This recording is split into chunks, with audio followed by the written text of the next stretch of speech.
The arena, where logic exits stage left.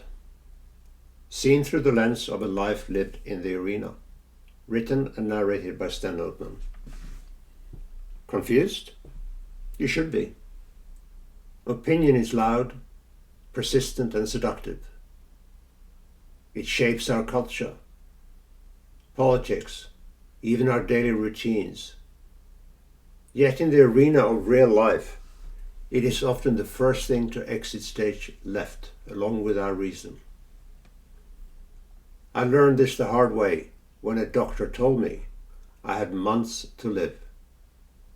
Glioblastoma, a single-digit prognosis, turned life into a crucible of uncertainty.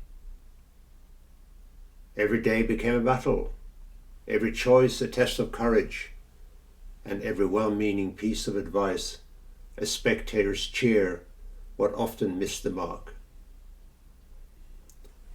When Theodore Roosevelt spoke in 1910 of the arena, that dusty circle of struggle, engagement and courage, he assumed it was ringed with spectators. Almost a century later, I found myself in my own arena, though mine was not a battlefield, but a consultant's office. The stakes were the same: survival, agency, and the exercise of judgment under pressure.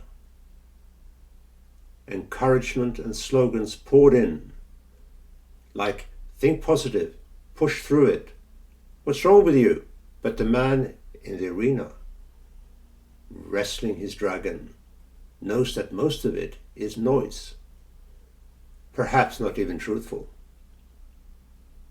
Victory is not applause, it's the brand of experience seared into the mind. Socrates had already involved this riddle from his perspective, that the only true wisdom is knowing that one knows nothing. I admired that phrase in youth, but did not grasp it until my mind became an uninvited battlefield. Everything I believed in about predictability, order, and systems collapsed. I had been told with certainty that my destination had been redirected towards dust. Gotta be kidding me. What followed was less medical than managerial, a test of leadership under existential fire. I had to forswear the comforting illusion of control. I had to forego the pursuit of perfection. I had to forbear despair. I even attempted to forestall panic, though that provided false optimism. Each of these F words became a deliberate exercise, a conscious experiment rejecting the pretense of control, postponing futile perfection, resisting despair, and intercepting panic before it could take hold. These were not rhetorical gestures. They were acts of a strategy and mental navigation in the crucible of reality. With time, the statistic insisted that time was not mine. I began to see this voyage as one of defiance and transformation instead. But it also revealed something more disquieting about spectatorship. Crowds embraced narratives as offered. A headline, a slogan, a tiny fragment of certainty, and suddenly opinions masquerades as truth. It is a dangerous weakness, this appetite for simplicity. So my view is we are far more gullible than we care to admit. In writing my recent book, whose subtitle begins with the abrupt use of the F word, I sought to test precisely that susceptibility.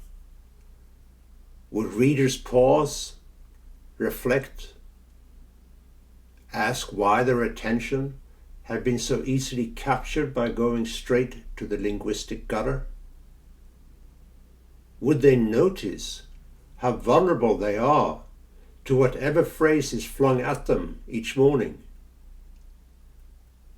And I began to question whether the spectator in the stand has ever been of use to the man in the arena, like myself, or whether they too suffer from the knowledge illusion, that curious condition in which one believes one understands far more than one actually does. So for a moment, think if you are governed by this knowledge illusion. Churchill, never shy of a verdict, once observed that one man with a conviction far outweighs 100 with opinions. In the end, I had to become that man in the arena. I had to lead myself to construct a more resilient version of my former self, to sketch a future that was not yet present. Once you take charge, once you accept that the arena is your responsibility, you realize that personal agency extends far beyond the narrow lens of the statistic or medical charts. Vision for yourself matters. Focus matters. Multitasking is just a parlor trick. To endure, one must observe rather than merely look. Listen rather than simply hear. But are we really good at these critical skills? That's the skill you need to develop. And that's why we miss so much. Get so influenced. This is the lesson for all of us, not merely survival, but the recognition of the machinery around us, marketing, politics, economics, institutions, all feed narratives that we adopt with astonishing ease. Headlines, slogans, tidy numbers. They shape perception far more than we care to admit. A patient, a citizen, any individual possesses influence far beyond what the ecosystem around you suggests. The responsibility is to create a vision for yourself, to decide where you want to go to, and to focus on that relentlessly. Yet we cling to simple rules. Consider the modern obsession with counting steps. 10,000 has become magical, repeated dutifully in reports and headlines. Yet did you know it was plucked not from science, but from a Japanese company selling pedometers in the 1960s? And so, 6 decades later, we still treat it as gospel. If ever proof needed of our vulnerability to tidy narratives, this is it. So why count? Simply walk. You just cannot optimize everything in life. Same thing goes, as you'll read in my book, about counting calories. The machinery of measuring calories came from the 1800s. I've never counted a calorie in my life. It's just noise. So, the arena is not merely a metaphor. It's a test of action against opinion, courage against uncertainty, is where defiance and transformation meet attention and awareness, where one realizes that the power to shape outcomes resides not in the spectator's cheers, but in one's own conviction.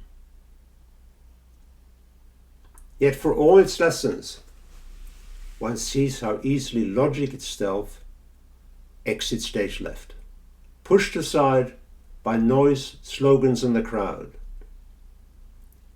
Opinion has not left us. Our individual reason had.